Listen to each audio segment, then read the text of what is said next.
Você percebeu o detalhe do episódio 7 de It, Bem-vindos a Derry, que pode ter revelado pra gente como a própria coisa vai ser presa de novo? Como que vão fazer ela voltar a hibernar à força agora que tudo foi quebrado? Mas e o detalhe do porquê o Pennywise pegou o Will ali? Qual que é o objetivo em pegar o Will e não matar o Will diretamente? E o ponto sobre os próximos personagens que podem acabar morrendo no último episódio, ou dois ali, ou uma só, mas e as diversas referências e detalhes que a gente tem ali nas próprias visões do Dick Hallorann nesse episódio? Pois é, esses são alguns dos detalhes, referências e pontos que você pode ter perdido nesse episódio 7 de It, Bem-vindos a Derry, e se você quiser saber, eu vou trazer tudo nesse vídeo, vambora. Fala, povo bonito que assiste esse canal lindo chamado A Gente Faz Agora, tudo bom com você que tá assistindo? Eu tô bem demais, eu sou o João Victor, pra você que não conhece, e hoje tô de volta aqui pra trazer pra vocês, é claro, mais um vídeo sobre It, Bem-vindos a Derry, o vídeo de detalhes que vocês me cobraram tanto, finalmente tô podendo trazer, os diversos pontos que inclusive dão brechas aí pro próximo episódio, né, somados até com a análise do trailer que eu já fiz, do episódio 8, e muito mais outras referências. Mas antes de tudo, deixa o like, ajuda demais na divulgação, não custa nada você clicar, e se inscreva no canal, pra você não perder nada da cobertura dessa reta final de It, porque esse episódio final promete até ser melhor do que o 7. E é o seguinte, né, aqui a gente abre esse episódio 7 com esse flashback aí, 54 anos antes, ali em 1908, mostrando o Pennywise humano, né, o próprio Bob Gray, o Pennywise do bem ali, tranquilo, que já é uma quebra em relação ao que tem no livro.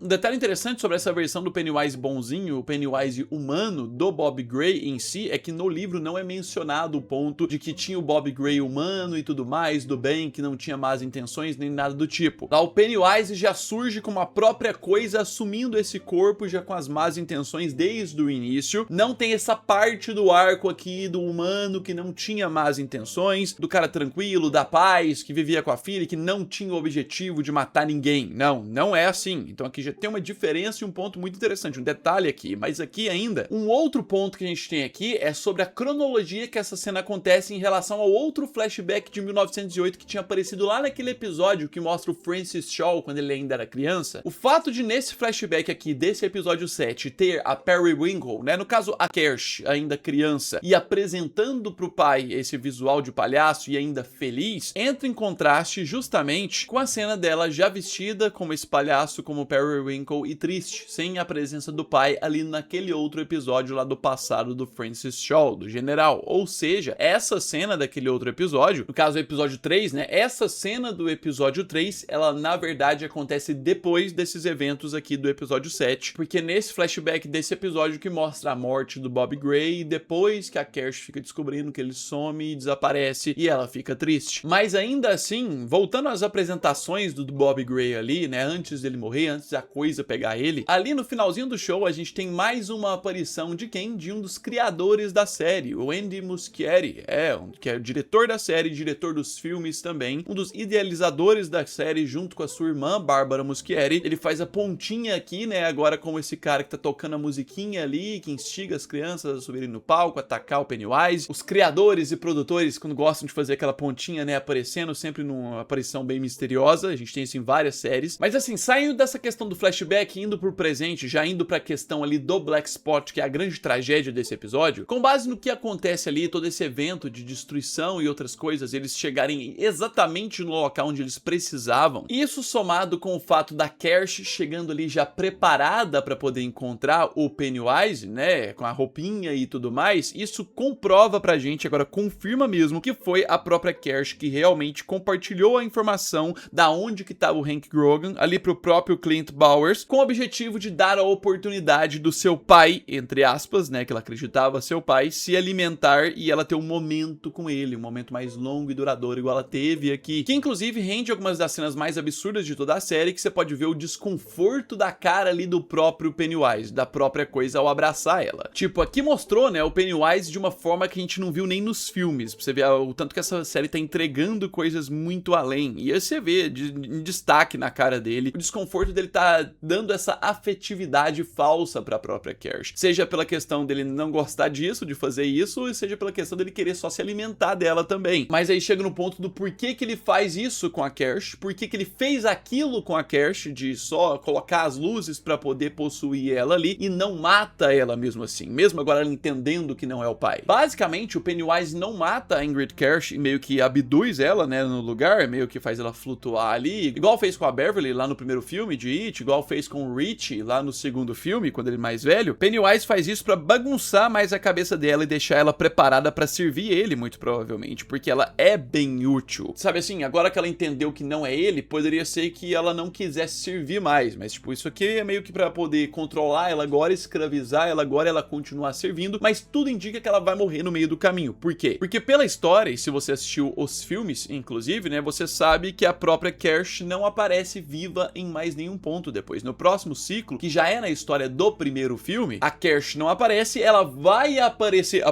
entre aspas, no segundo filme, como aquela senhorinha que vai atacar ali a própria Beverly, quando ela já tá mais velha ali, visitando ela, mas ali não era a Kersh mais. Nem teria como ela tá com tanta idade aqui, viva ainda. Então, até na cena a gente vê que é a própria coisa, só com o visual da Kersh, que já tinha morrido há vários anos antes. Mas assim, isso aqui é um meio que pós. Enquanto tá acontecendo o Black Spot, indo pra dentro lá da situação do Black Spot mesmo, terrível, tem uns pontos aqui. Por exemplo, o ponto do Halloran em meio ao fogo, sabendo o local exato onde ele pode quebrar a madeira ali pra poder acessar a parte de baixo e sair. Aí você pode se perguntar como que ele sabia disso. Justamente no episódio anterior, ele tinha visto a geladeira vazando água na madeira, então ele tinha noção que a madeira estava apodrecendo e justamente por isso, no meio ao fogo, ele foi quebrar ali diretamente. Isso é um detalhe importante de construção de roteiro, de brecha de roteiro de episódio anterior, que até nisso eles pensaram. E assim, a gente tem um ponto do Halloran vendo a indígena, que é a Sesk, que foi mostrada lá no episódio 4, que é o episódio que mostra por meio dos flashbacks ali a origem da própria coisa, quando ela caiu ali na terra. E a Sesk foi a primeira líder dos indígenas ali que teve esse contato. E assim, é interessante que na hora que ele vê ela, era o momento que ele tava fugindo sozinho, mas ele vê ela, ele percebe nela como um símbolo de bondade, a quem deve seguir. Alguém que tentou lutar contra a própria coisa a partir do que ele tinha visto nas visões do Tenniel lá no outro episódio. Então ele ver a Sesk aqui é o que motiva ele a seguir pra poder salvar mais pessoas. Ele entende, né, pela bondade que ele tinha visto a partir da visão do Tenniel, que se ele seguir ela, ele vai conseguir salvar, ele vai conseguir um caminho correto. E é basicamente seguindo ela que ele consegue chegar nos outros, pra facilitar a fuga deles. Se não fosse ela, essa antepassada aí da bondade, não teria conseguido. E assim, em meio a isso, eu tenho que falar também sobre a maldade aqui, relacionada ao Bowers e todos os outros que cometeram tudo isso, né? O crime que o Bowers e os homens dele cometeram, caso você não tenha percebido, nunca foi pelas crianças desaparecidas do cinema somente como uma justiça. Na verdade, foi uma desculpa pra colocar o racismo deles em prática. É só você ver essa cena deles observando o lugar queimar cheio de homens, mulheres e crianças gritando e não fazendo nada. O simples fato deles terem ido lá com o objetivo de pegar somente o Hank Grogan, matar um monte de gente de uma vez sem dó nem piedade, mostra pra gente que não era sobre Hank Grogan, não era sobre fazer justiça pelo cinema, era pra poder praticar o próprio ódio deles ali. E além de tudo, tem um ponto do próprio Bowers estar movido pela raiva de ter sido removido do cargo de xerife ali, de delegado, né, pela sua inabilidade de manter o Hank preso e provar que ele seria o culpado, sendo que ele não era. Mas queriam que ele provasse que o Hank era culpado, ele não teve esta habilidade. Ele vai carregando a raiva da situação, do que o cara causou pra ele, e desconta em todos os outros que estão ali, que ele não considera alguém como humano, muito provavelmente. Essa é a parte desumana desse cara e de todos os outros que estão junto com eles. E é o que torna esse episódio mais pesado, é o ponto que mais gera revolta ao assistir esse episódio, né? E assim, voltando ao ponto lá dentro, temos uma referência interessante aqui na morte do Rich, né? Ele salvando a Marge e morrendo ali por ela. Claramente faz uma referência numa pegada Jack e Rose de Titanic, que o homem salva a amada se sacrificando, dando lugar pra ela. A diferença é que aqui o Rich realmente não cabia dentro daquele freezer ali, daquele compartimento onde ele colocou a Marge. Lá no filme do Titanic, cabia o Jack do lado da Rose na tábua de madeira, né? Só que não quiseram colocar. Um outro ponto também sobre a morte do Rich é que o corpo dele aparecer inteiro aqui, né? Só com algumas sujeiras ali e tudo mais, indica pra gente que ele não morreu queimado, igual muita gente poderia imaginar que morreu. Na verdade, ele morreu pela fumaça, né? Então preservaram isso. Não quiseram fazer o negócio ficar mais aterrorizante ou horripilante do que poderia ser. E ao mesmo tempo também, acredito que ao invés de ter só as cinzas do menino ali, eles mostrarem isso, e no caso ter o corpo dele ali, daquele jeito, você consegue ver o rostinho dele tudo bonitinho ali, torna a cena muito mais triste, sabe? Então, no quesito emocional, funcionou muito melhor. É um outro detalhe importante, mais técnico. E assim, tenho que comentar, né, sobre uma das sobreviventes ali, a garota saindo, rindo ali. Claramente tem a interferência do It, mas também ao mesmo tempo tem a interferência do estresse pós-traumático da situação. O It se aproveita disso também. E claro, um outro detalhe que eu também tenho que falar é sobre como a notícia corre pela cidade de uma forma completamente distorcida, que mostra mais reflexos reflexos dessa disputa racial aí nessa sociedade, até mesmo pra cobertarem os caras que estavam envolvidos em tudo isso, como Clint Bowers e companhia. A gente escuta, né, o noticiário nessa cena que tá mostrando a cidade, que basicamente destacando que ali teve um problema elétrico no lugar e que os caras brancos que estavam lá só estavam tentando ajudar.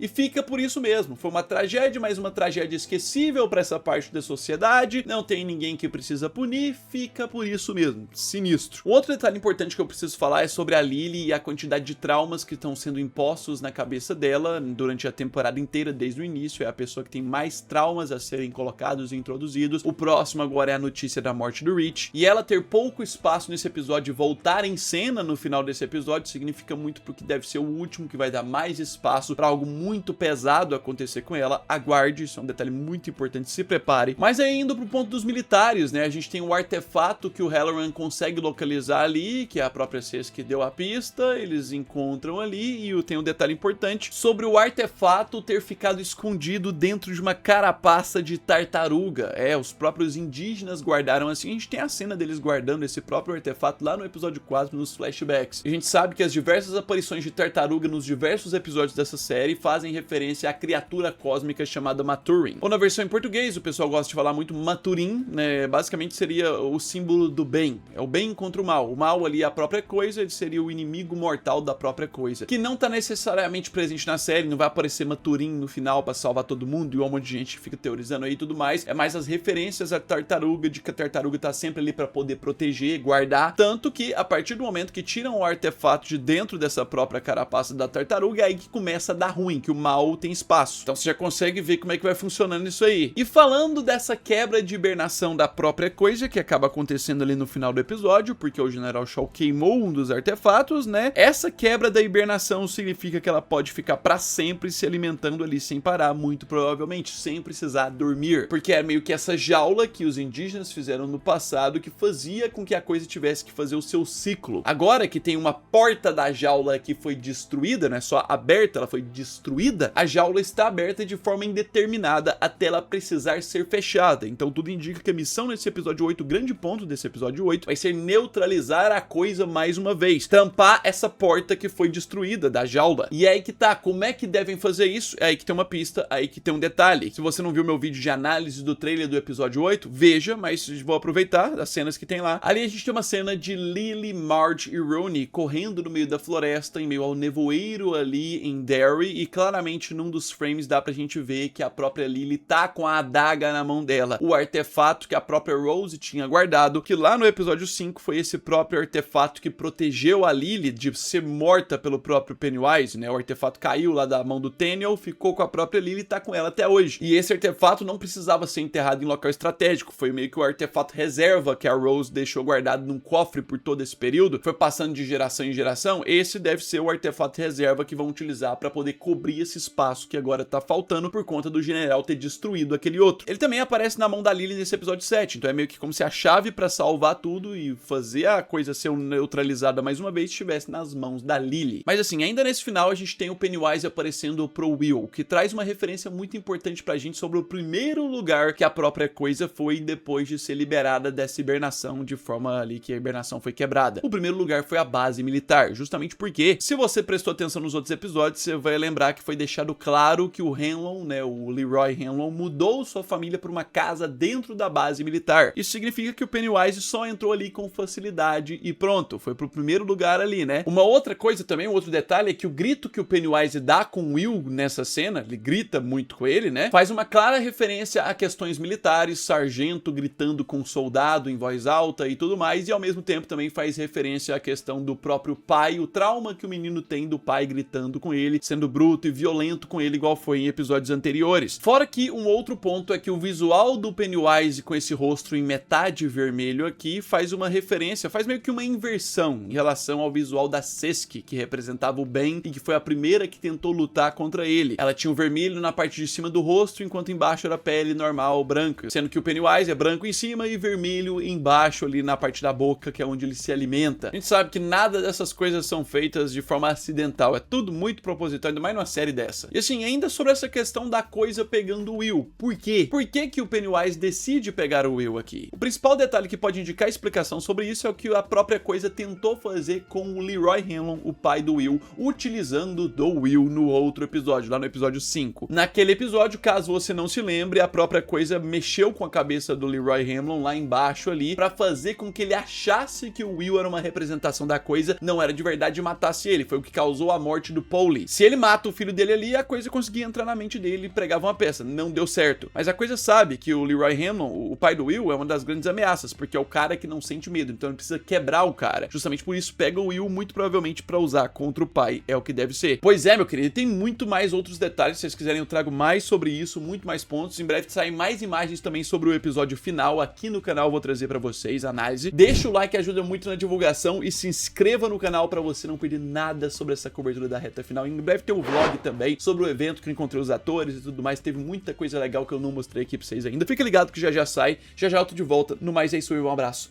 fui!